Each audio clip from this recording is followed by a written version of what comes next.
complex entanglement with gold? Well, from Dr. Nina Capistrano-Baker's lecture earlier, we are informed about the historical accounts written by the Chinese as early as the 10th century, as well as the Spaniards since the 16th century, which noted a rich gold crafting and gold using society and culture. Those accounts can be substantiated by archaeological materials recovered from 10th to 15th century sites from different parts of the Philippines. Again, my presentation this afternoon interrogates this material culture, which represents this old age tradition. And as we commemorate the culture contacts, we are encouraged to look back and reflect on our distinct gold technology and tradition before the arrival of the Western colonizers. While the focus of the studies on Butuan, I extend the discussion to other cultures of the wider Philippines. Cases from all over the archipelago provide valuable insights to our pursuit for the ancient technology of our ancestors. If we can recall, in the mid-1970s, discoveries brought about by public works and lootings compelled the National Museum of the Philippines to mount an archaeological project to investigate the remains of boats submerged in water in barangays Doongan, Ambago, Ambangan, Libertad, and Suatan in Butuan City. More of them will be shared to us by the succeeding lectures in the coming days. Pero the discovery of the remains of water vessels was instrumental to the recovery and documentation of many cultural materials used by the past population from the 10th to 15th century.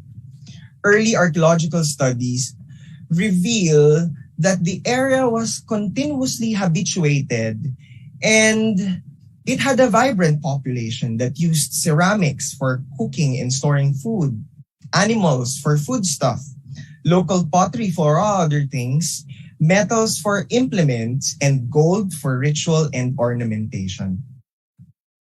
Only during these recent times, however, when the gold items, another major product of trade in pre-colonial Butuan, have been thoroughly considered. Thus, this research project aimed at contributing to this growing scholarship by examining gold and non-gold objects attributed to this technology in this part of the archipelago. From patchy information and scattered data, I was able to consolidate some of the gold items' archaeological record. The site reports and the materials both suggest that goldworking was actually a sub-assemblage of a larger metalworking activity in Butuan from the 10th to 15th century CE. Rather than a hoard which could have been deposited in a single period of time for a single purpose, the work gold as well as the other objects attributed to their manufacture, such as the crucibles, workstones, and lead items, are sub-assemblage deposited in different areas of Butuan City. In studying gold of the ancient times, there have been two traditional paradigms. On one hand, there are those researchers who view gold as a currency or a medium of exchange.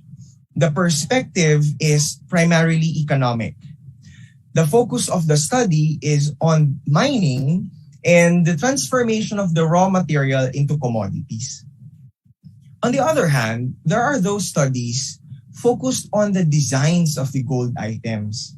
The perspective is rather artistic.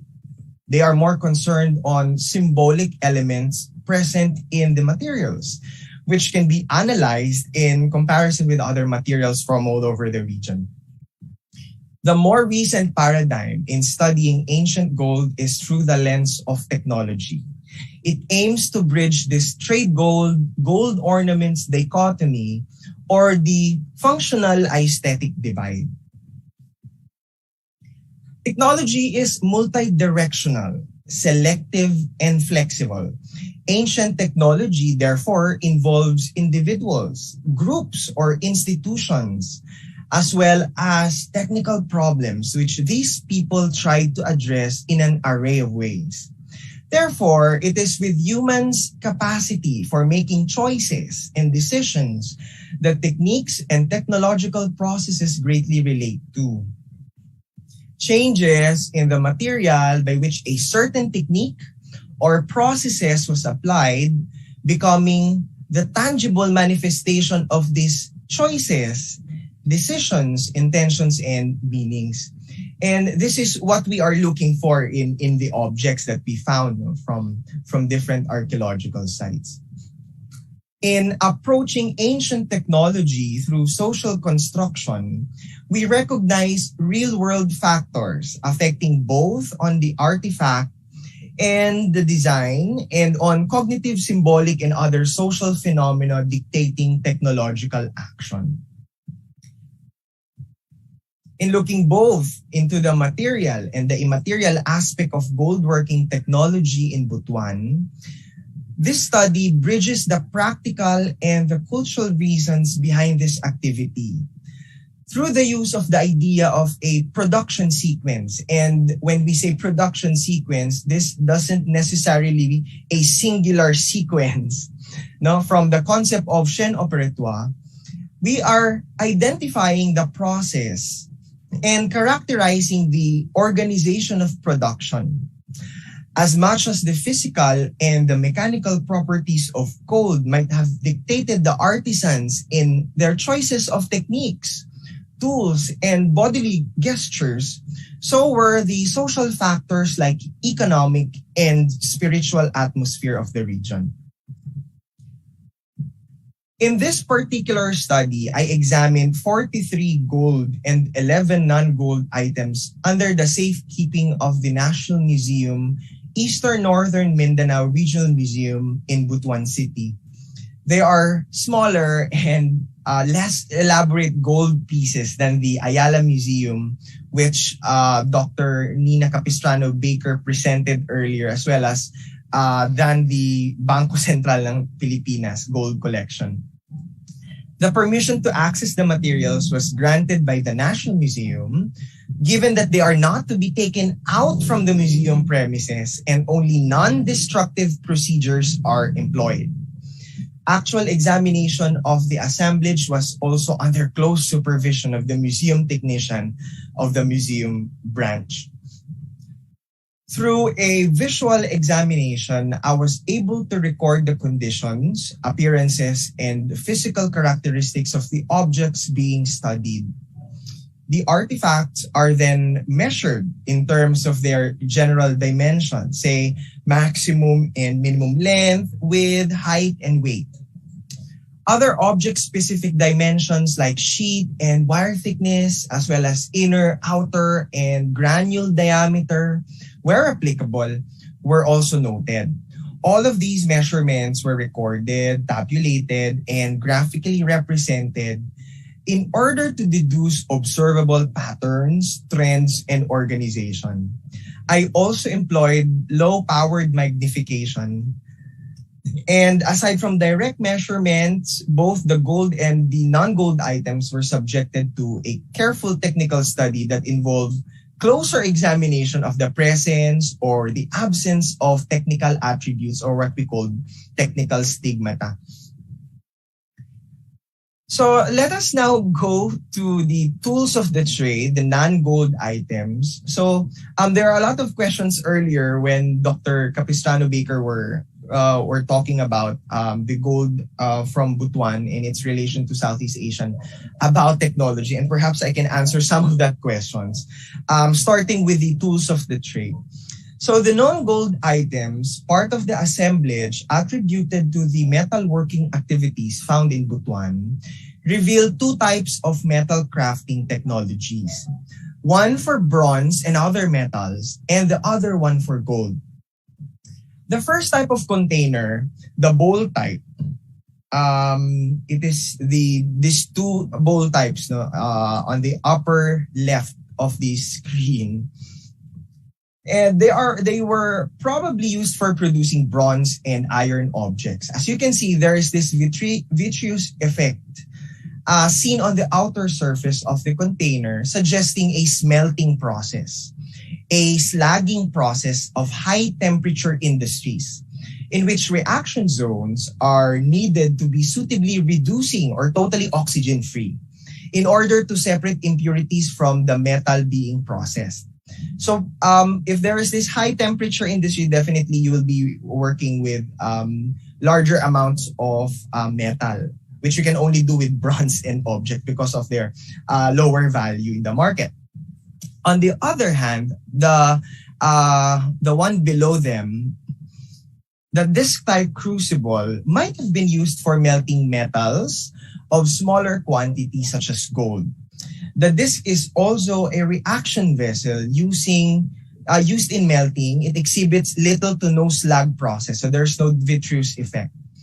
The process is part of a low temperature manufacturing, melting and annealing of gold, and only forced air directed at the fire tube blowpipes needed to control the temperature, and of course, the little oxygen reduction is needed.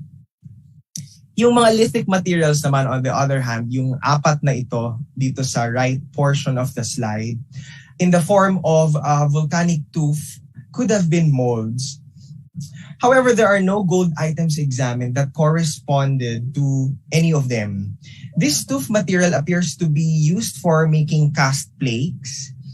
And as you can see, the choice of materials, say lithic, should tell us that the materials were intended to be used several times, even in heat, low heat. There is this also one rectangular stone, gray to black in color, very smooth and cut on both longer sides. And this could have been used either as a sharpener for cutting tools or a touchstone for identifying the quality of gold objects. An important feature of this artifact is the presence of visible stains and scratches, as you can see here in the microscopic photograph, parallel to its shorter side. However, of course, more examination, such as the more destructive, the geochemical analysis, should be done to prove that it was used as a touchstone, really. The Butuan Gold Works examined. Let us now go to the materials themselves. And I found out that the Butuan Gold Works are not pure as far as the presence of corrosion on some of their parts is concerned. Gold is highly resistant to oxidation and tarnish. Therefore, signs of discoloration and rusting suggest that the items may have been alloyed, say with silver and or copper, primarily to achieve desired color and hardness. This is also demonstrated in earlier chemical analysis on gold artifacts found in Butuan and in Agusan del Sur, revealing that such items are not pure gold. Some report presents the result of an acidimetric test conducted to some gold scraps found in Barangay Ambagan in Butuan City. Even so, the report reveals that the scraps were mostly not less than 10 carats. Likewise, in an XRF and nitric acid tests conducted by the University of Chicago Field Museum to Agusan gold image, it is made known that the item is composed of gold, silver, and copper, with no less than 18 carats. The XRF spectrometry is more accurate in revealing this geochemical composition of gold. Looking at the weights of the gold works, they vary tremendously. However, it is noted that the items with only one component, say the sheath or in case of penannular ear ornaments, are lighter than those with two or more parts. These ornaments were close to 0.5 gram only, whereas the other items with 4 component parts weigh close to 1 gram, heavier. And as you can see, there is this trend that as the object becomes bigger, it becomes heavier. However, the ear ornaments are quite an outlier, no, for themselves. Metal ingredients are carefully weighed out, as you can see, according to a formula determined by the weight and desired silver or copper content of the finished product. Being keen with the weights could have required a refined skill to control the amount of gold in creating an object. Adding a component, even a small component, besides increasing the size of the item, could have been a strategy of the artisan in increasing the item's weight. So, in making the artifact, it is not only about the designs, but also the weight. Why? Because according to John Weisman Christie, the units by which people segmented and quantified their world can tell us a good deal about a society, its economy, and its external links. And this is true with how people retail gold in terms of their weight in the past. Gold has a particular divisional quality, which in earlier times constituted the conventional piece or lump current in commerce. According to Christie, examining the weight of gold therefore reveals price and currency. And as I observe with the market standards and the weight of the items, it might have been possible that the gold ornaments were manufactured for two prevailing markets. As you can see, meron ditong circles. One, for the Southeast Asian market, which only avail items 0.6 gram and heavier, yung red, which symbolizes the attack in the Javanese language. We also have that in the Tagalog, which we call balabato. And another for the local and Chinese markets, starting from the measurement kupang and below. That's lighter than half a gram, as you can see. It can also be observed from the techniques, no, as we move on, identified from the artifacts in this study that there are two phases of manufacturing processes, primary and secondary production techniques. They are important indicators of the nature of the gold items as well as the character of production. We will see that the bodily gestures inferred from the archaeological materials, in addition to the views they have about the processes, also correspond to the set or stages of production processes. The first group of gold items are simple works. They are light and they are composed of only one component part, predominantly gold sheet. The techniques used in producing these ornaments include hammering, cutting, and tubing, which are primarily production techniques. The simple ornaments are therefore made from basic processes. They were produced through consistent movements of the hands, the wrists, the arms in beating or rolling on the gold lump using beating and rolling instruments. The movement involved larger movements, perhaps exerting more force. Basic production might have extensively exploited high temperatures to maintain the workable state of a gold as a metal. Fire could have been manipulated every so often during the course of producing simple objects. The second group of products are composite to complex gold works. They have 3 to 4 component parts, but they weigh 1 to 1.20 grams only. This is again equivalent to attack in the Southeast Asian conventions. This suggests that the gold works may have been done for those who can pay a higher price and those who are exposed with the prevailing regional trends. They are in many ways than one, made employing both primary and secondary production techniques. They were both formed by beating, cutting, and joining, as much as they are decorated through open work, filigree, and granulation. Composite to complex gold works are produced employing not only the arms and the hands, but also the fingers of the artisan. Therefore, the movements of the body are both large and small. actualizing control using different tools. The tools for hammering and cutting require forceful movements, whereas the chisels, the pincers, the punchers, and other tools for sheet decorations require precise and meticulous gestures. The use of heat might have also been present all throughout the process, but minimally employed during the course of ornamenting a plate, since some of the techniques can be done through cold working. The process now becomes not only the process of increasing gold's visibility, and it now also creates an impression of having many component parts. And more importantly, it also charters the artisan's eccentricities and, of course, individual expression. So there is an array of gold working techniques used in producing the gold ornaments examined in this study.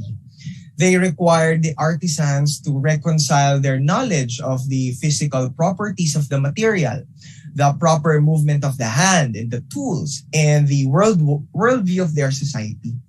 The artisans must have mastered the temperature, the hardness of gold and alloys, persistent and consistent wrist control, and the prevailing designs and their beliefs, of course. The number of techniques employed in the manufacture of a gold items in return can somehow tell us about some aspects of his society and the general character of the technology. The use of few or many techniques can reveal not only the expertise of the design again, but more importantly, the consumers which the items were made for. In my research, I argue that gold working is multidirectional. It starts with melting but ends up with different kinds of products or component parts depending on the choice of production, primary and secondary production techniques. So if you wish to come up with a granule, you'll have to pick a certain set of techniques. If you want to come up with a flake, you will be necessitated to work both with primary and production techniques and so on and so forth.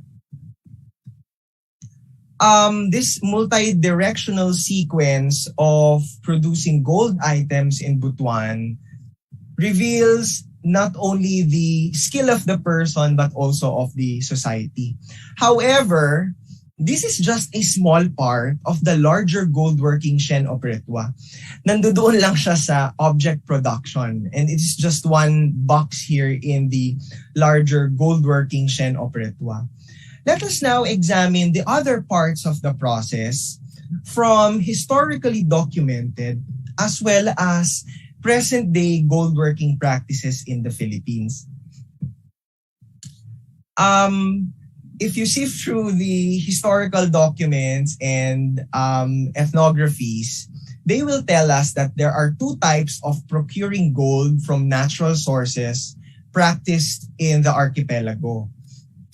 Totoo yung sinabi ni Dr. Nina Capistrano Baker earlier that all that we have in terms of gold items today ay minina. And many of them have not been returned to the land, to the earth, Kasi gold is too precious to be buried or to be thrown away. So lahat ng gold ay minimina. And there are two types of mining. The first type has involved the procurement of gold from lode sources of the mountain range, which usually requires occasional firing and crushing and grinding of stones. This was usually done during dry seasons to allow miners to make a fire near a rock beam to have gold veins. In this picture, the first type is represented by this black and white picture which I got from Dr. Caballero, which was published in 1992.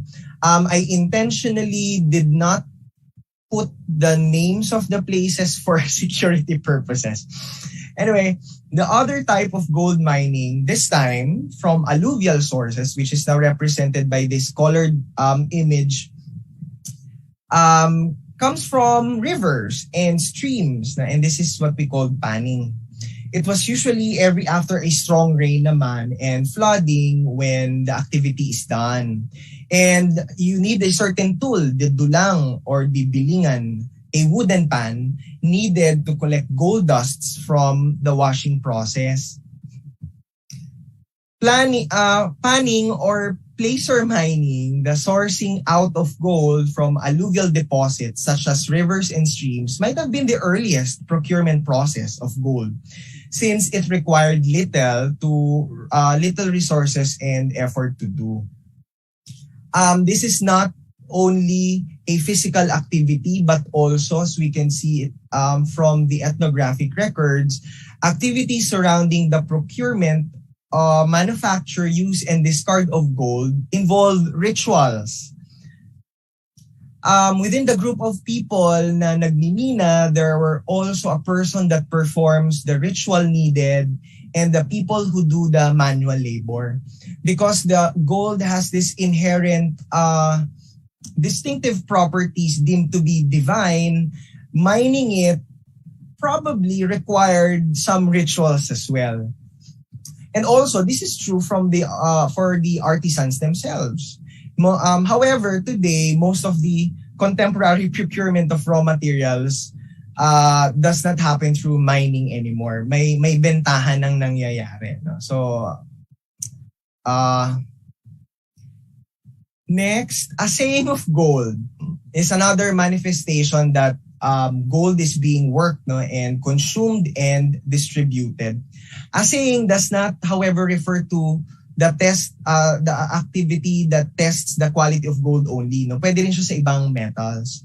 And this process can appear in any phase of the gold Shen operatua. Bago gawin, after gawin, habang binibenta, bago i-dispose.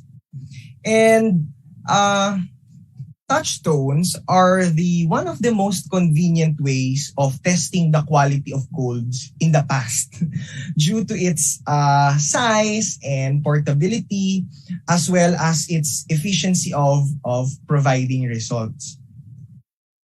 So again, I'm not mentioning any names of the shops and places, no. Yung usapin ng gold ay medyo tricky and can somewhat be dangerous.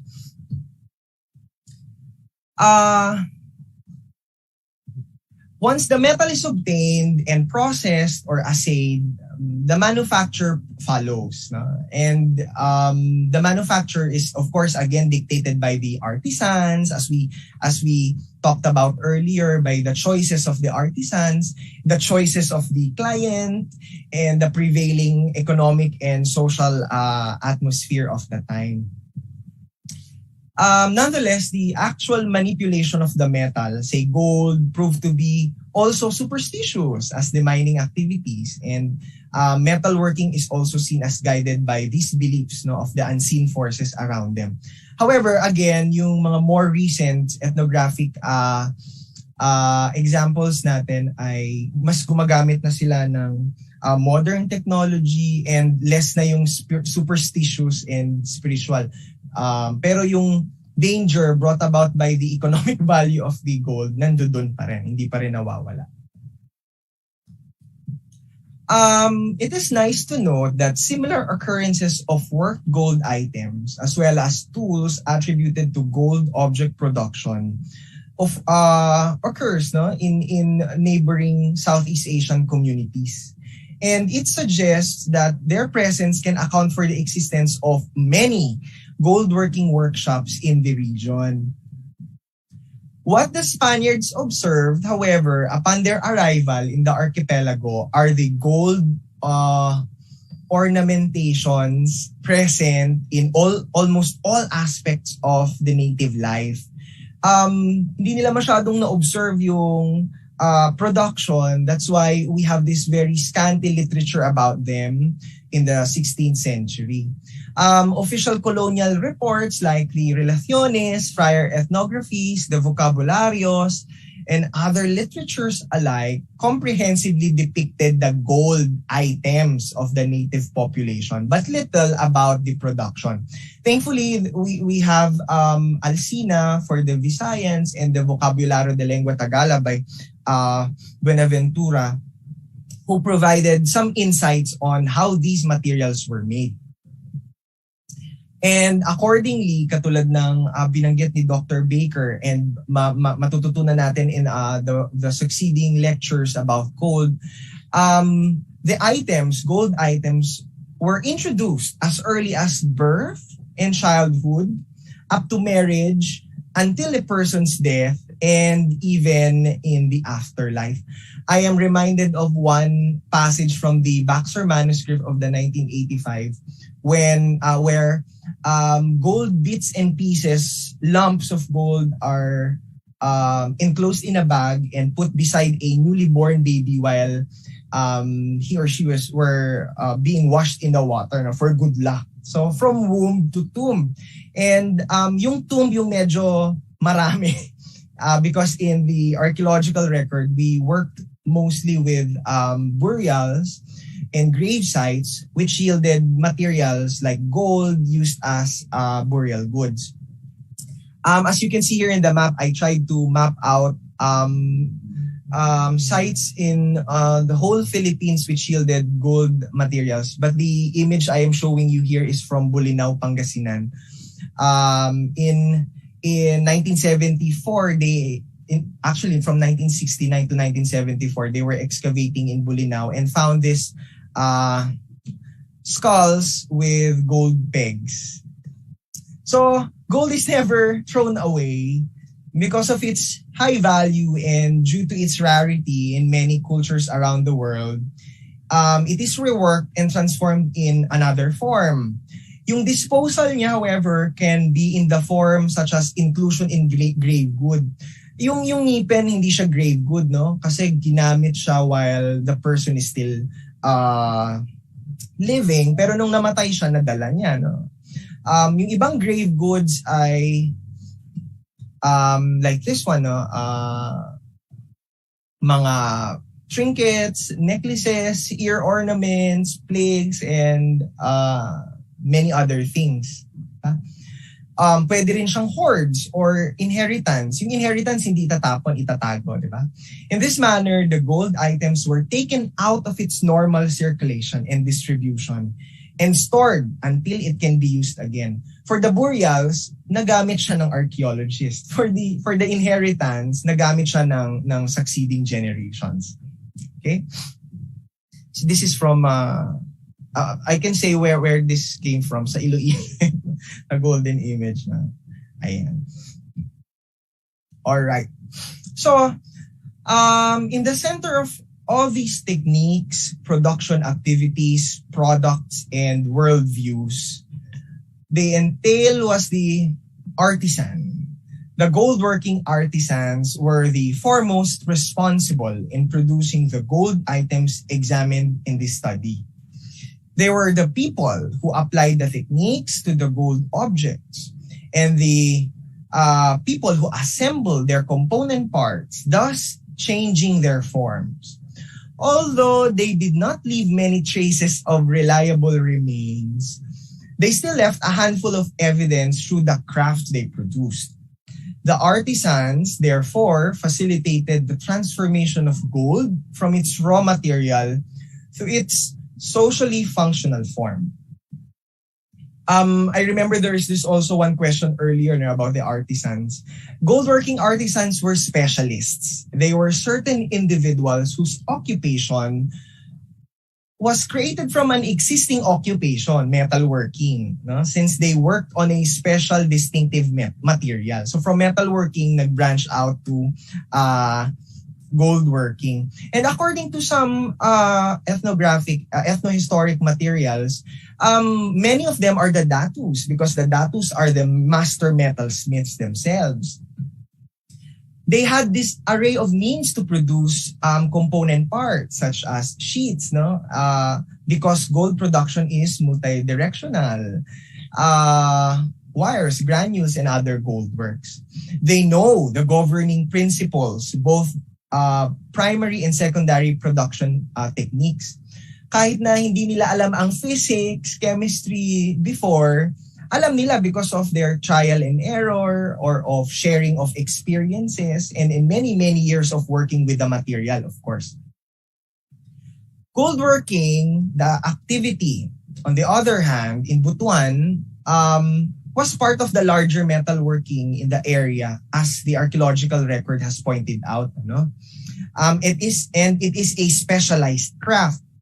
As observed from the intersection between the sources that I have used in this study, one cannot separate gold and its manufacture from the socio-cultural life of the population. Therefore, goldworking in Butuan might have operated within both the complex economic and spiritual life of its population. It is not only the possession of the objects of value that makes one rich, but also people who are wealthy have certain level of ritual knowledge, and this makes them rich also. Goldworking may not be totally ritualized, but it is apparently a creation of a ritually important item, such as grave goods, or amulets, or good luck charms. And ritually important objects are socially valued goods, which are important for social reproduction. Gold's ritual importance lies primarily on its material, manufacture, and products. I am now concluding. Let me na just read some of my conclusions to recap everything. One, the archaeological excavations in Butuan revealed evidences of goldworking activities in this part of archipelago. So the excavation that tried to investigate the the Butuan boats are very, very important, very instrumental in revealing other aspects of the area. As I have pointed out earlier, gold artifacts can be viewed as the materialization of worldviews, social values, and cultural attitudes in the past. Viewing gold as an economic commodity is just one small part of it. Okay? There is this bigger social context that this gold is telling us. The manufacture of gold items, therefore, are organized and has a system, and it entailed choice of techniques, character production, and some aspects of the technology. Other than that, the technology involved local and regional worldviews. Yung prevailing market, yung gusto ng client, yung spiritual milieu or yung superstitions, no? And examples from Butuan and the study of the gold artifacts from Butuan, which I demonstrated earlier, offer insights on how other Philippine gold items were created. Thus the title, Philippine Goldworking, Philippine Pre-Colonial Gold. I would like to think that many of the other manufacturing techniques and procedures in different parts of the Philippines resembles that of the Butuan technology. Ang maganda lang, we have the materials from Butuan. From other parts of the country, medyo scanty pa. And we hope to discover more. And other people can help us by reporting finds to the National Museum and not to media outlets right away. Or wag ibibenta yung materials kasi pag nabenta siya at natubog siya into other forms of jewelry, nawawala na yung bigger aspect of the gold technology. Ang natitira na lang po yung economic. So I would like to end with that. Maraming salamat po to everyone. I would be very, very happy to answer your questions. Thank you.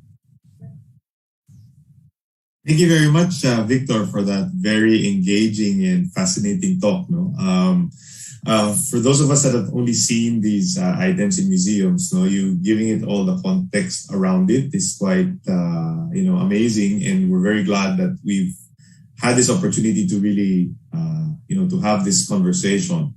So For those that want to ask questions, we do have a Q&A button, so please post your questions there. But before we move to those questions, I just want to ask a couple questions myself, no, as utilize the moderator's privilege. What's fascinating to me when you talked about the technology around it, it seems like is it your sense that these are done by these artisans, no, these tattoos or super pandays that put these together? Or is it more like an assembly line or a group of people? No? Kasi parang there's so many parts of it. No? You mentioned up to 10 or even more steps. No? So do you think that it's more that it's just one person doing all this? Or is it like a group of Butuanons, no? That each of them might have had their own, specialization? Maybe one's a smelter, the other one's a hammerer, and then they work together. Kasi nga parang as a business school professor, no, that's really my leaning, who's fascinated by history, this could be an indication of, old factory type production techniques, or is it really just some guy who does, gold work so well and he passes the skill to his children or to his relatives, and then it's really him or her, we don't know the gender, that really just comes up with these great works of art that we still have today. Yes, sir. Thank you. I am inclined to answer that the materials were produced by a couple of people, 1 to 2 or 3. Again, these are very, very restricted manufacturing activities because of the economic value of the gold. And also, the factory system is a modern invention, di ba, sir? Ano? So, this happened pre-modern. So, and the quantity of material would only require a small number of people. And again, restricted yung knowledge with the specialists. Restricted in the sense that hindi dapat lahat may alam or else bababa yung value. And restricted in the sense that this is a divine material or a supernatural material coming from the unseen forces of the world. So I would like to answer that it is of course, as far as the evidences are concerned, konti lang yung taong involved. Until such time na makakita tayo ng evidences that there is this still really a production sequence that is as big as a factory, then we can argue for that, sir. Okay. So, sige, my second question was, thank you for that. No, my second question is about the type of gold work that you said, no, because you mentioned that they actually mixed the metals together, no, to create alloys, depending on whether they wanted to sell it cheaply or they wanted something more durable or they wanted the color to be different. So that part was fascinating, and we know that gold, you can basically find that in the Caraga area, no, and same with the copper, but the silver part is not as easy to find. So my question is having a purer mix easier, goldsmith, or is it harder to actually have these alloy mixes? No, kasi nga you have to source the copper somewhere, and then the silver, I don't know where you even get the silver. They have to have ties with, Cebu or Zamboanga, wherever they got the silver from, which again showcases the technological and trading capabilities of these people. No? If they're able to make actually mixes of metals, or baka it's the opposite, that making it less pure is actually easier, and therefore the fact that they're impure is not as difficult as the Dalisay ones, no, the ones that are really more expensive.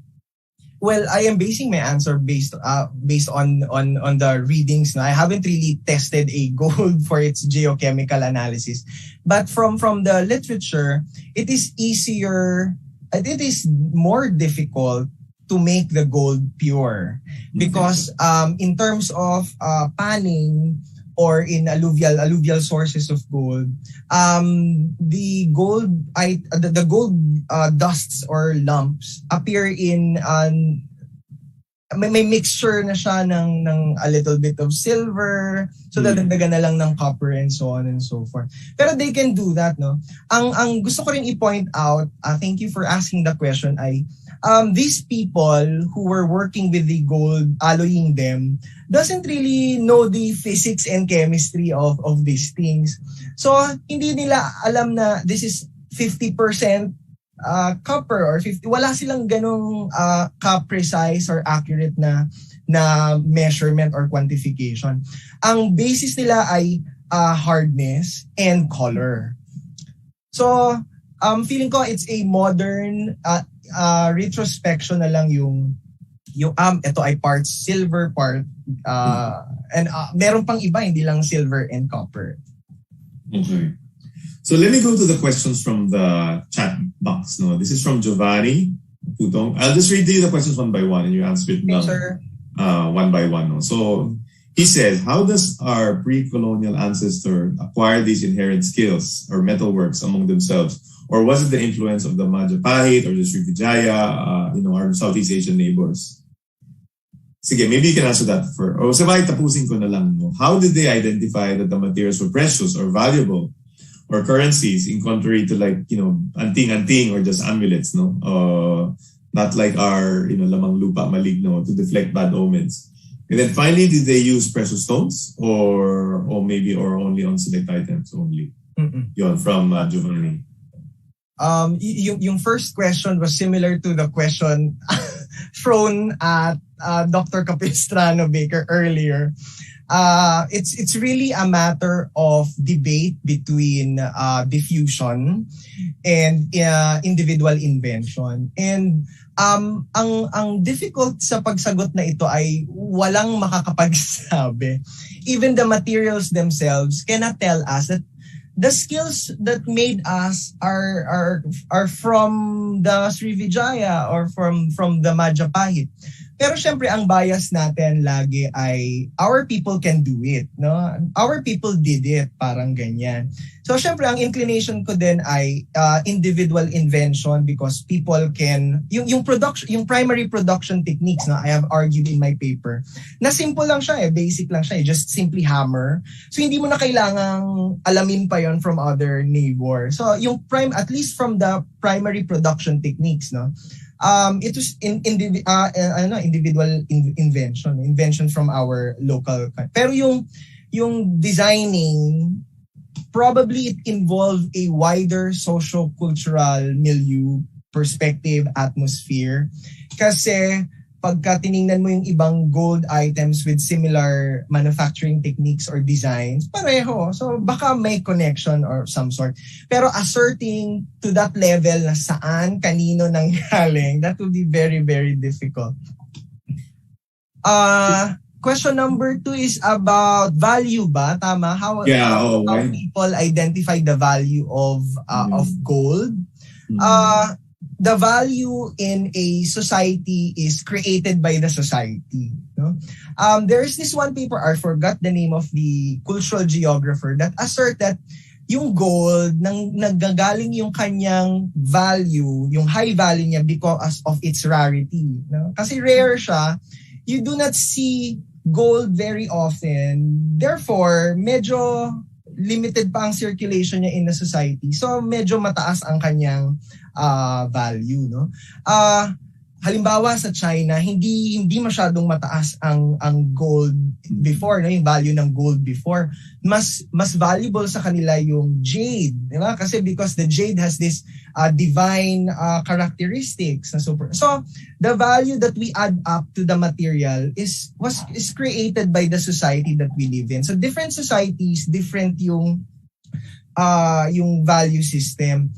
And sa Philippines nga before, no, I would like to think pre-colonial period, hindi nga rin siya yung pinaka nasa tuktok ng ating value system because everybody can own gold, no? As you can see, kahit na yung baby, kahit na yung mga warriors, they have gold, and gold is not something that is rare here in our archipelago. You can pan it, you can get it from the mountain. So hindi rin siya yung nandoon sa pinakataas. Again, the value differs from places to places. The last question is about precious stones. Nag-note ako ng mga keywords. Yung yes, no. Kung napansin niyo yung shinare ko kaninang sketch of a ear ornament, nilalagyan siya ng stone. Yun nga lang, hindi lahat ng stones na ito ay kasing durable ng gold.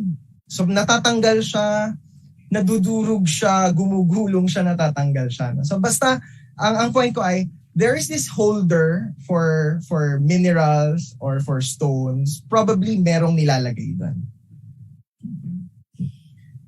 From an anonymous attendee, in your research, were you able to find present-day artisans in Butungan or from other places who are descendants of the gold artisans? Present day gold artisans, yes, madami in my research. Pero kung descendants, I didn't ask them that. And I have no way of telling kung sila ay descendants. That's 500 years ago, ano. Pero kung gold artisans, yes, madami. From all over the Philippines, no? From Ilocos, from Camarines, from even in Metro Manila, we have that in Visayas and also of course in Mindanao. Yes. Okay. Pero yun na nga, but this technique kasi ends around the Spanish arrival, di ba? I mean, you don't see the same types of techniques or the necklaces. Parang nag-iba, di ba? So, yes, sir, you are correct on pointing that out, especially when the Spaniards decreed the tributo, yung pagbibigay ng buwis. Yeah. So, imagine, gagawa ka ng very intricate na material, ipangbubuwis mo lang. So, hindi na gumagawa yung mga ancient Filipino gold artisans, no? So they stopped working on that, or pakunti-kunti na lang, and then they were replaced by Chinese merchants who can do these materials for cheaper prices and for fast, mas mabilis na panahon. Okay. The other question, based on your research, are there any mentions of Moro artisans working with gold in southern Mindanao? I guess this maybe can be linked to the fact that Butuan and Tausug, they have the same language, and therefore it's been theorized that many of the people from Butuan, especially from this period, were actually the same people that went to Sulu and established a sultanate there. So and since they also did not go under the Spanish colonial period, so may transference ba nitong goldsmithing or design? Because even today, if you go to the Tausug weddings, they still have all these same intricate patterns. So parang meron ba tayong link that we can make from maybe salvaging some of these designs since hindi sila kasama sa tributo? From the ethnohistoric accounts, I haven't encountered na yung Muslims, Islam behind the person working with gold. Pero in my ethnographic visits with Marawi, they are still working with gold materials. Tapos, ang nagkakaiba lang ay pagka Islamic, hindi sila masyadong anthropomorphic kasi that's against the Islam. More on geometrical. Pero I haven't really explored that area of study na yung designs. Well, yun lang yung kaya kong i-answer for that question. Meron ngayon, I haven't really looked deeper kung meron before. Or because kasi in 14th century, merong pagbabago sa Southeast Asia in terms of trade because of the Ming Dynasty's proclamation. Tapos pumasok yung Islam. Baka nag-iba rin yung kanilang attitude towards gold making, but I haven't really explored on that area pa. Okay. Another anonymous question here is, do you have any popular... Most of the gold artifacts date back to the 11th to the 13th century AD. Do you have gold artifacts that are older, like even going to the BCs? Thanks for the discussion. Yes, meron actually. The oldest, I don't have the picture right now, nasa ibang presentation, pero I would love to show you the picture. Pero meron tayong before the BCE, before the Common Era, we have yung oldest gold items that have been recovered in the Philippines came from Palawan in Tadyao Cave, one of the caves of the Tabon Cave Complex. And relative dating siya ay around 500 to 200 BCE. So that's the oldest. Pero siya ay sila tatlong gold beads yan, gold beads sila. Tapos some of them have resemblances with Southeast Asian gold beads as well. So I guess that's relates to the next question. No? Is there a technology that could indicate where a particular gold item was found? Like what distinguishes Butuan gold from Cordillera or even Javanese gold artifacts? No? Yeah. Meron. Actually, there is, although hindi pa siya, although far from perfect, pero meron. Ano? Ang first step, parang 2 events ang kailangan. Ano? Yung unang event ay you have to test the gold items coming from the sources.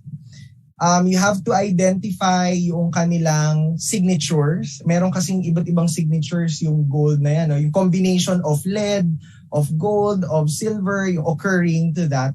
Tapos, i-correlate natin siya with the geochemical analysis of the gold item. So, ang tawag nila dito ay sourcing. However, parang iilan pa lang ang nakakagawang researches. Ang kaya pa lang na gawin ay alamin kung galing ba sa alluvial source or sa gold ore. Pero pointing to that exact place, mukhang malayo-layo pa yung lalakbayin ng research na ganon. Pero there is this possibility of doing that. Another impossibility for gold is to directly date it. So, hindi natin siya kayang barilin ng some sort of instrument and then tell us na ito yung date niya. Hindi, you cannot do that. So, ang basis ng gold, ng dates ng ating gold ay relative dating from the stratigraphy of the excavation and designs. So kaya meron tayong mga art historians like si Dr. Nina Capistrano-Baker who can date the gold artifacts based on comparing it with other Southeast Asian designs. So from that point of view, Kai, so from there you can do something like if you find a gold artifact, let's say in vegan, and then you can actually somehow tell maybe through the art that it could have come from a Butuanon from 500 years ago. But may way na ganun. Feeling ko, I mean, of course, without 100% accuracy. Yes, sir. Ang feeling ko din, pag PhD ka on art history, you can do that. By just simply picking up and then telling this. Pero, if you subject that to closer examination for longer period, you can do that, sir. Yes, you can do that. And also na, this is pre-modern, this is modern. John Mixic, who will be talking about gold in Southeast Asia, did a chronology on this. Maganda yung kanyang, pakinggan natin some other time. Thank you. So we have another question from Randy Nobleza. Sir Victor, very interesting discussion on the material and art making concerning gold. May I know more about techniques employed by early and pre-colonial gold? Why are there so many French references? Can you talk about Alfred Marche, expedition in Luzon and Palawan, how it relates to the Austronesian worldview and Butuan Surigao gold? First, if you want to know more about the gold working techniques, yung 2 hours that we have here is very limited. You can always find my papers online. You can download it and read them. Tapos pag may question, you can always send me an email. Pero in terms of the French references, modern na lang po yun, no? Modern perspective na lang po yun. Hindi ibig sabihin na French ang word ay French ang nag-imbento nung gold working techniques. Yung Shen Operatoire na term came from lithic analysis. Sa stone tool siya. And the first few people who worked on this kind of paradigm ay mga French. And so, yun yung term. Ayoko siyang i-translate into English or Filipino kasi mag-iiba yung kanyang conceptual baggage. No? Si Alfred Marsh is we consider him as one of the earliest anthropological archaeologists in the Philippines when he visited the Philippines 1800s. Pumunta siya sa Palawan at saka sa Luzon. Pero marami siyang nakuhang gold from Marinduque, which is still part of the Luzon. And ngayon yung mga materials na yun ay nasa isang museum in France ata, I believe so. Yeah. Relating it to Austronesian, parang ang hirap. I really cannot do that. And Surigao gold. I'll try. Next time na lang. Sige. Another anonymous question. In modern view, how would we appraise these national treasures of the Philippines? Do you think we need to auction or appraise these by certain authorities? And how about the historical value in this regard, knowing that it can easily be forged or faked?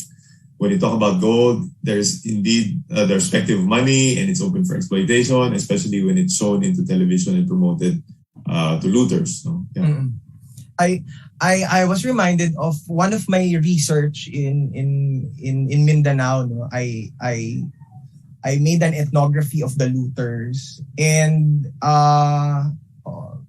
yung mga looters ay mga simpleng tao. Yung nakikinabang ay yung mga middlemen, no? Sila yung kumikita, tapos yung mga looters ay yung kawawa. No? So dalawa yung nawawala in this kind of activity, yung kabuhayan ng tao and also yung information, historical information that we can get from these materials. So katulad ng sinabi ko kanina, pagka nakakita or nakadiscover ng something na sa tingin niyo ay valuable to our historical and archaeological heritage, you can always report it directly to the National Museum kasi sila ang gagawa ng paraan on how to retrieve it. Pero kasi our laws ay hindi pa masyadong ganun ka-strict regarding auctions and looting, ganyan. Pero we are working on that naman. We are actually advocating for stricter laws for this preservation of gold. Again, ang point ko ay beyond the economic value ng mga gold artifacts, mas malaki po yung historical and cultural value niya. So sana yun ang maiisip natin pagka nakakakita tayo ng mga ganito. Very, very good point. No? Were the gold jewelries produced in the pre-colonial period intended for commercial trading purposes or primarily for personal use? I think both, no? And as I have demonstrated in my presentation earlier, binibenta, pinagpapalit, tinatago, ginagamit. So yung material, the gold items that we see in the museums, in the presentation earlier, they were alive, no? Umiikot sila, they were in circulation, no? May involved pa na rituals, may involved pa na worldview, may involved pa na spirituality, and so on and so forth. So, hindi lang siya either or, hindi lang siya aesthetic or economic. Pareho siya, no? Both and many more. Kung meron pang ibang researchers who are doing gold studies and who can reveal other uses of the gold, mas marami pa, panigurado. Thank you. There's actually a lot more questions in the chat, no? So I'll start working from that sense. So the first question, I think it came from another social platform. Do you know the context from which the archaeological artifacts were studied or you studied?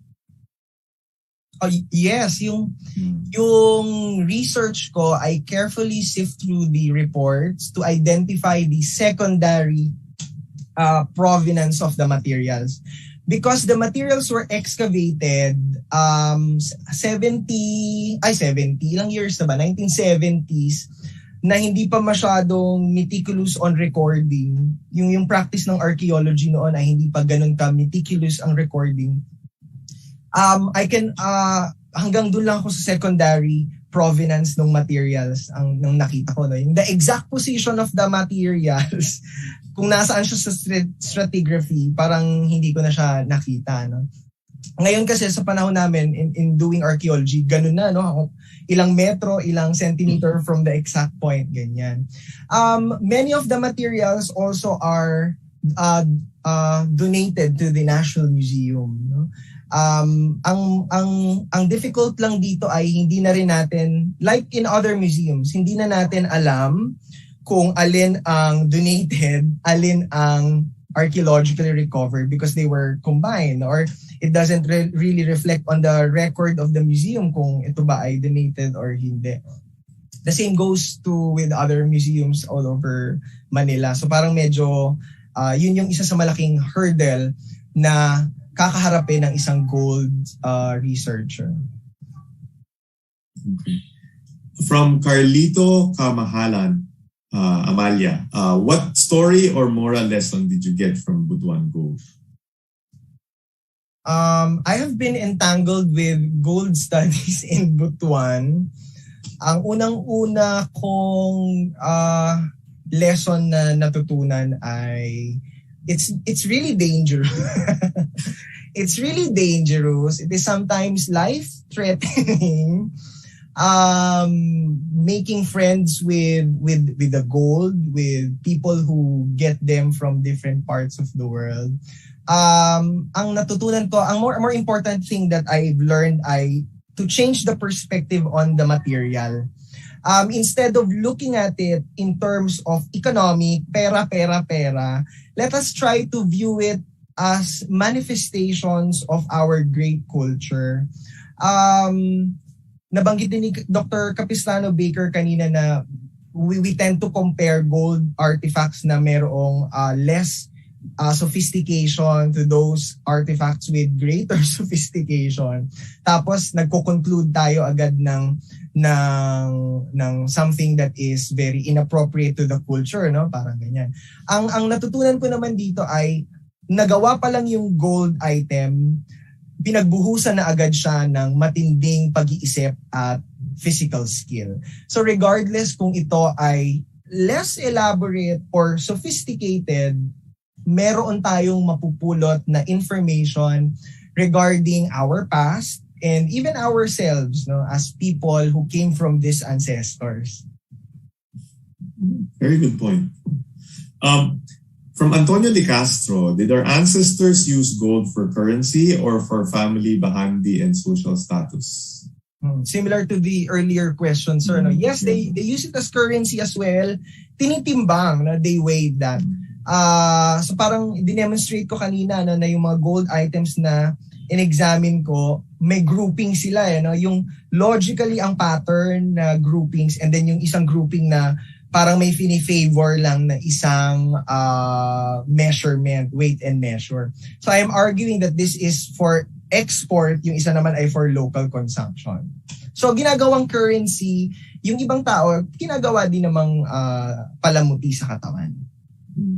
I think you answered the second question, did we export finished gold products? So the answer is yes. Is there a way? I mean, meron ba tayong, do we have examples that, a gold item was found in Java or in China, and then we sort of theorized that probably came from a Butuan source? Meron na ba tayong ganun na examples? Of course, apart from the Golden Tara, that we know was just brought to Chicago direct from Butuan. Yung ganung case lang, sir, no? Yung modern day na displacement from its original place to another place. Pero yung from the past, parang that's super difficult. As difficult as sourcing the materials themselves from their natural sources. Unless meron nga sa record. So, in these kinds of research, sasama-sama yung archaeological, historical, and ethnographic studies para mas buo yung picture. Yeah, so sige. The other one is also from Antonio De Castro. Was it common for already finished gold products to be melted again and then reworked again and again? It is common, yes. It is common. Hindi lang ngayon, even before. Mini-melt, lalo na kung ayaw na nung client yung design, or it proved to be not auspicious anymore, parang ganyan. Or simply, ipagsasama-samahin lang yung kanyang mga pag-aari and make a bigger one. So it's and ang mahirap ang difficult also in this kind of research, you cannot tell kung nakailang beses na siyang ni-rework. So yung some sort of final, yung disposed form niya in terms of, halimbawa in burials, yun na lang yung nakikita natin, and that's the only window we can look through the technology and the society in the past. Thanks. So I think you also answered Vilma's question. Yes, it can be melted again. From Patrick Ruiz, is there a study to confirm that the Butuan gold reached Egypt? Egypt? Sorry, yes. Egypt country. Parang wala. I cannot answer it with certainty. I haven't encountered any literature research or paper or historical accounts that would link this gold with Egypt.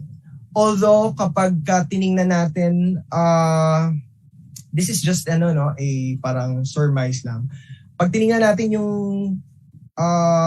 technological markup, yung template, yung kung paano ginawa, yung manufacturing techniques, they resemble with the Buddhist Greco tradition. Yung pagsasama ng Greek area and Buddhist India na that's too big already. So medyo pero syempre may connections kasi. Pero with Egypt parang wala akong na-encounter. Parang malayo nga yata yun.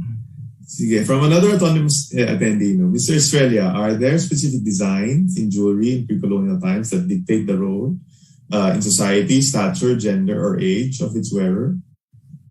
Feeling ko meron. However, I haven't really gone, parang hindi siya yung naging object ng aking study.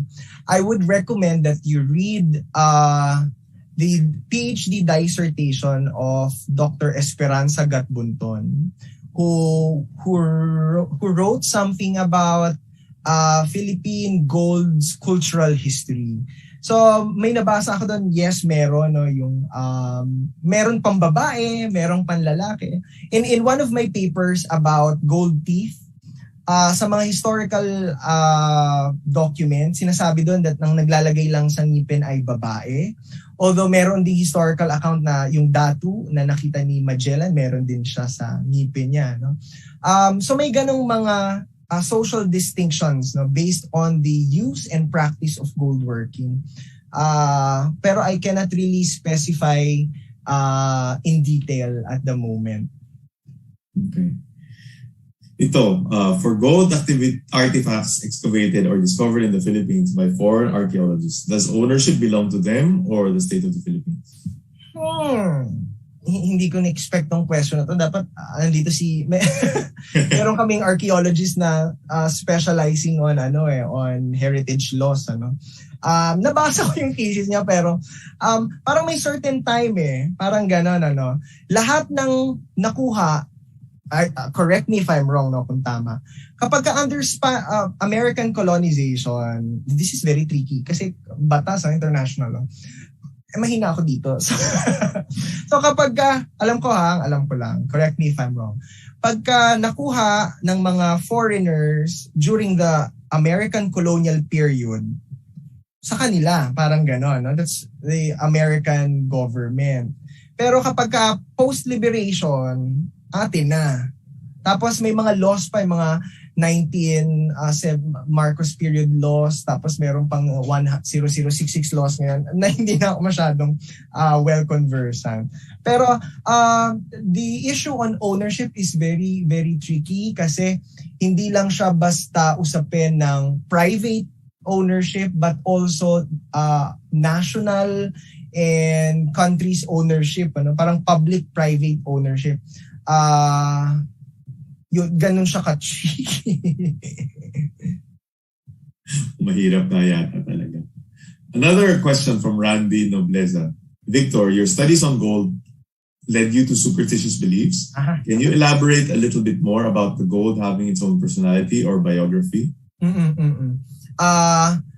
Meron akong isang paper that dealt with it lengthily.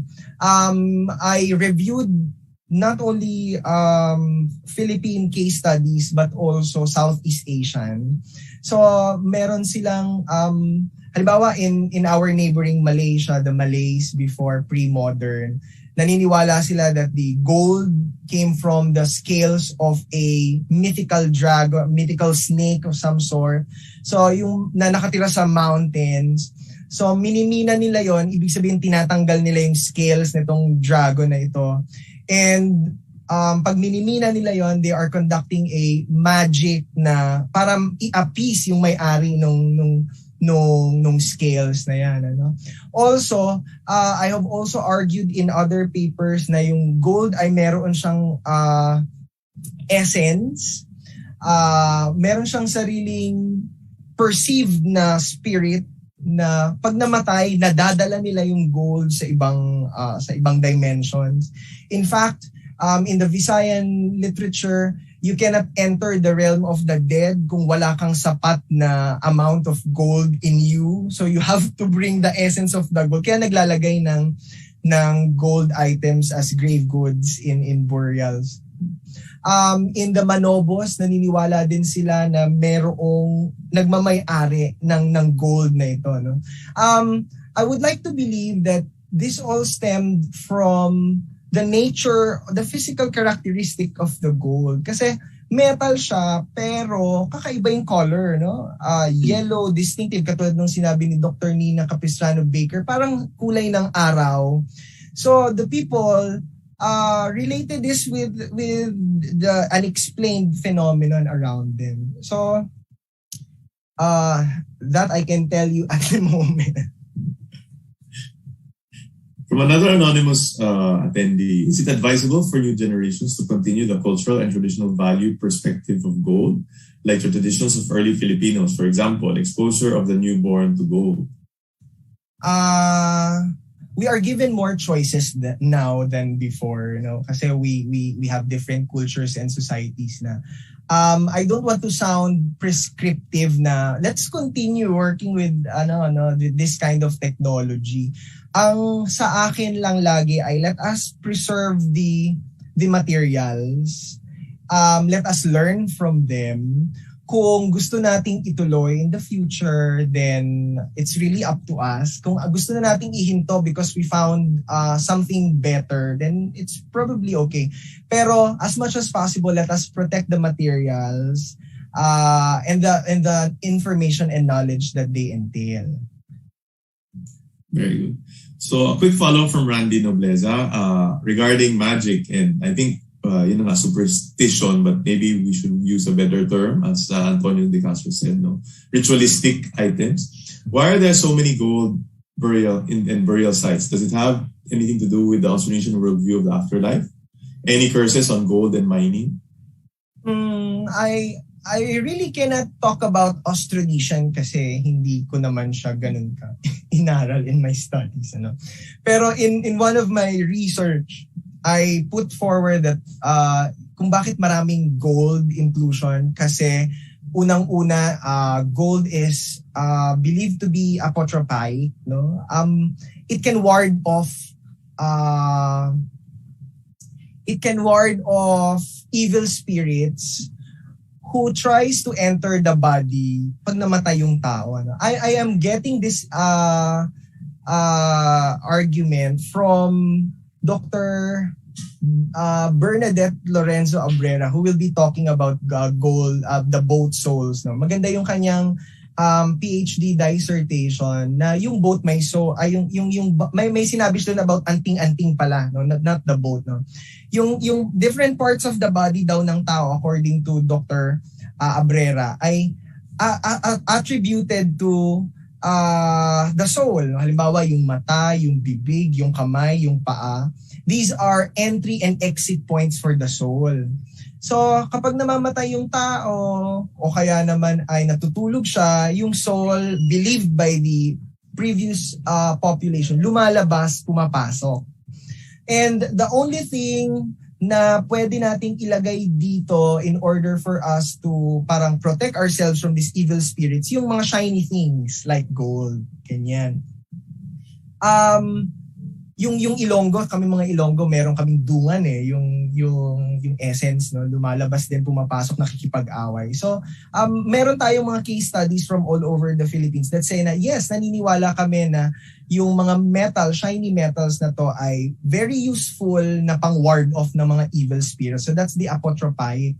Other than that, pwede rin naman kasing na very valuable sa kanila ito, no? So possession nila so iiwan nila, sasama nila sa hukay nila. And the third thing, yung sinabi ko kanina na kailangan siya sa afterlife. So you better have a bulk of gold in order for you to enter the realm of the dead. Thank you, Victor. That wraps up our questions from the floor. Let me ask a couple more questions, no, so that we give more time to our viewers if they want to ask more. One question is, do you have any sense of how difficult goldsmithing is as compared to other metal work? No, for example, iron to make daggers and swords, and maybe all the way yung mga lantaka that we used to build. No, like, for example, I know Panday Pira was more known as an ironsmith than a goldsmith. No, but ano ba yan? Is it a different skill set, a technology? Of course, we know we don't have as much iron here. No, and you need more iron naman to make a half decent, sword. Whereas gold, kahit konti lang, maganda na yung necklace mo. So I don't know if you have any sense of, the skill sets or the resources needed to do one versus the other.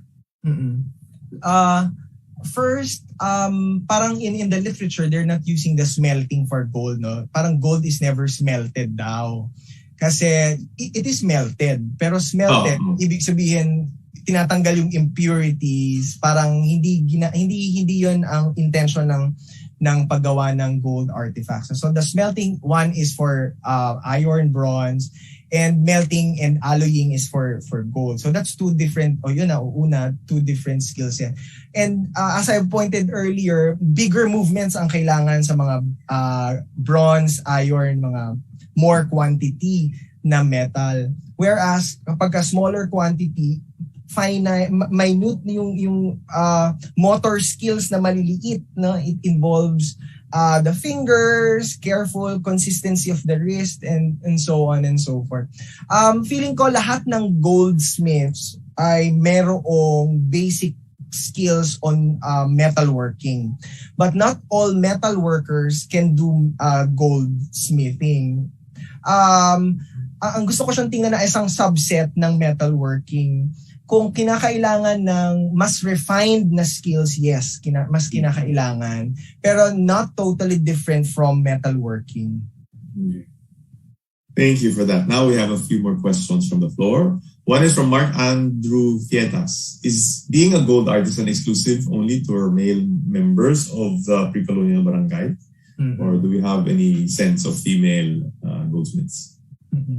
Well, the only mention of the gender ng goldsmith ay in Ignacio Alcina's Historia de Visaya, when he noted that the datus themselves, we know for a fact that datus are male. Tapos sila yung nag-master metals, then probably they're also doing the metal craft. Other than that, wala na akong naririnig about it. And based on also on the ethnographic literature, parang mostly male din, not being stereotypical, pero parang yun yung sinasabi ng ating ng evidences. We would love to read something na may babae, ganito, or I think the same question is asked by another, whether the studies on communities for goldsmiths reside and is it limited to men to practice the craft?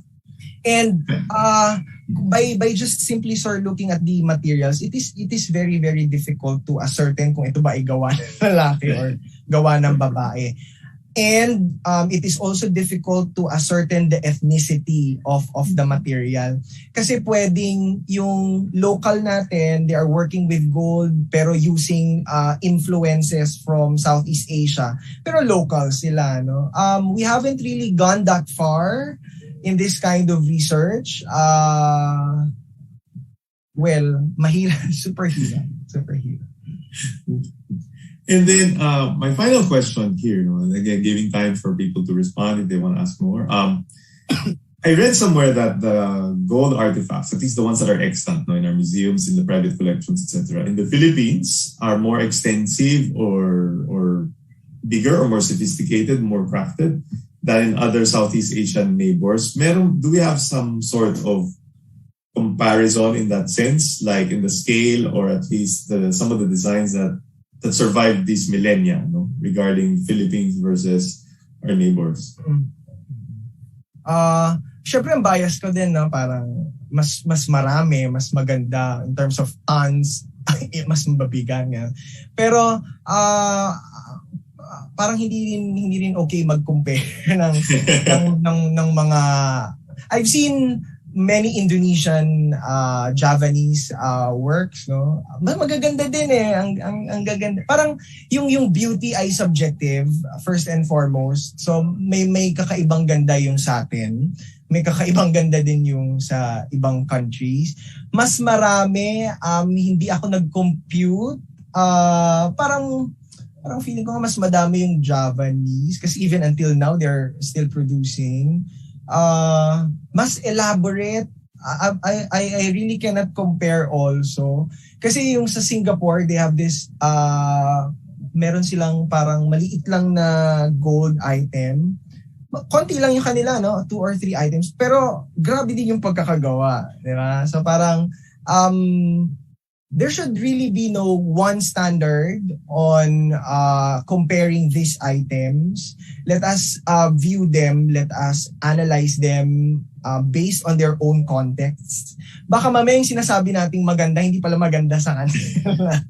Parang ganyan. Or baka yung dami ng gold doesn't really tell something about the society. Baka yung mas konting gold ang mas higher value or smaller value. So it really boils down to the context, socio-cultural context where these materials were manufactured. Very good. No, thank you very much, Victor, for this really informative discussion. I think on behalf of the 219 participants here, wow, I'd be the first to say that this was quite interesting and very educational hour and a half for us. No, but wait, meron pang pahabol si Silvestra Monato. Who first discovered that gold can be made as jewelry? I cannot tell one person, no. Pero ang oldest na gold jewelry sa buong mundo ay from Varna in Bulgaria, and that's 3,000 years ago. I don't want to say that the Bulgarians invented it, pero sila lang yung may pinaka-oldest in terms of dating. Ano. So ibig sabihin, as early as the 3,000 years ago, meron nang gumagawa ng gold items. Or even earlier, hindi pa lang natin nahuhukay. Hindi pa lang natin na-discover. Okay? Thank you, Victor. So maybe I can give you the floor to provide any last words or final comments that you'd like to leave the audience with. Yes, no. Thank you very much, Sir Robbie. And I would like to take this opportunity to thank everyone again and caution everyone with the idea of a golden age. Parang kasi whenever we say that there is this golden age, we always equate it with money, with riches, or with higher economic standing. Pero yung golden age na sinasabi in many periods of our history is really about the people who can do things, who has this superb quality and manufacturing abilities and magnificent interaction with other people. So, thank you very much again to everyone. Maraming salamat po. Thank you, Victor. No? On that note, please allow me to read the certificate of appreciation that the organizers have for you. Maybe we can ask the team to share the certificate so that we can all see. And let me read it out for you. Sige, we're just waiting for the screen to show. Sorry, pwede ba i-zoom kasi malabo yung mata ng ating host. So this is from the Philippine International Quincentennial Conference. This certificate of appreciation is hereby provided to Victor P. Estrella, PhD. Sige pa, please. For their presentation in the Philippine International Quincentennial Conference Session 11 entitled Early Philippine and Southeast Asian Boat Building and Gold Crafting Technology on 6 to 10 December via Zoom webinar. This session is co-convened with Father Saturnino Urios University and the National Historical Commission of the Philippines. The National Quincentennial Committee was created through Executive Order 55, Series of 2018, to prepare the country in commemorating the 500th anniversary of the victory at Mactan, the Philippines, part of the First Circumnavigation of the world and other related events.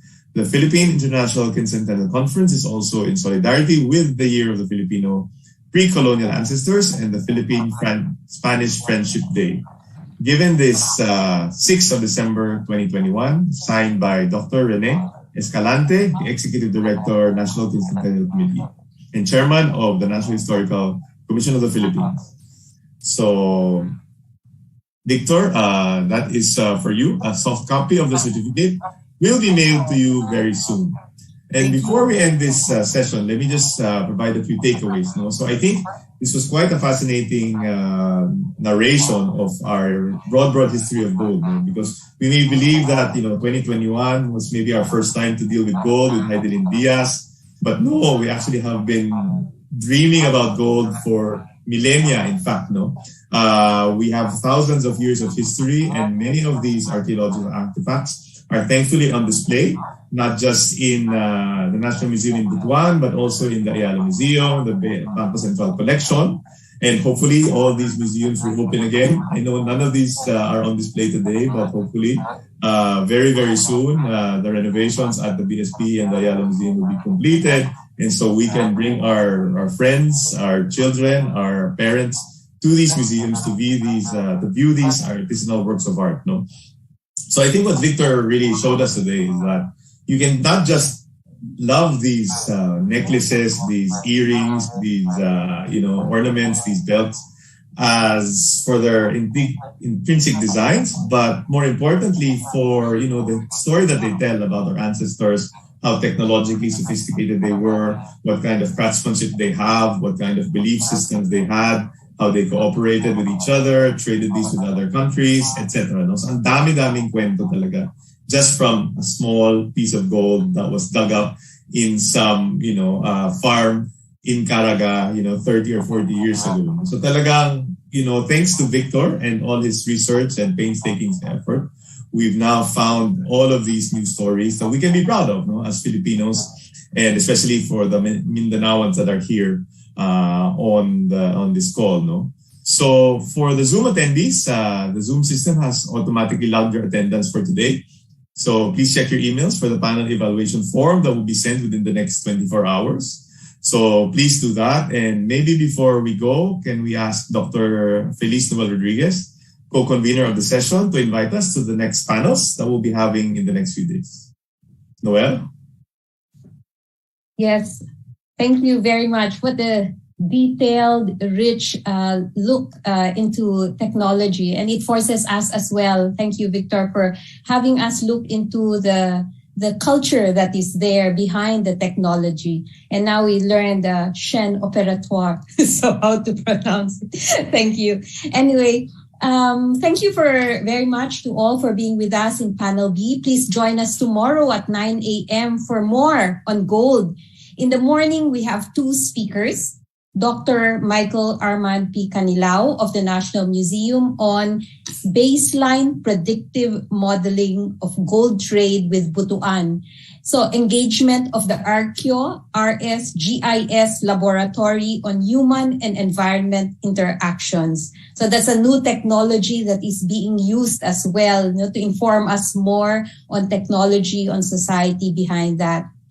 And we also have Kenneth Esguerra of the Ayala Museum on how they were made. So more on gold working techniques of the Butuan finds. And then in the afternoon at 2 p.m., Dr. John N. Miksik of the National University of Singapore will help us situate all these findings within the Southeast Asian context. So we have the Philippines in Southeast Asian perspective as seen through a golden lens. Again, this conference runs from December 6 to 10. Today is our first day. So join us for more deep and meaningful discussions on the early Philippine and Southeast Asian boat building and gold crafting technology.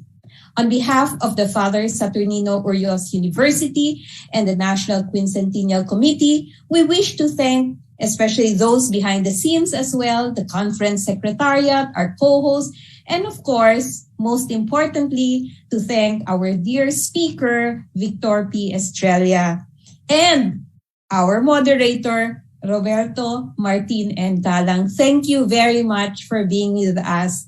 So this is Feliz Noel Rodriguez, co-convener of this conference, saying thank you for joining us this afternoon. Thank you, Noel. Thank you, everyone. Have a good day. Thank you. Thank you, Sir Robbie. Thank you. Thank you, Victor. Very well done. Congratulations. Thank you, Noel. Congratulations.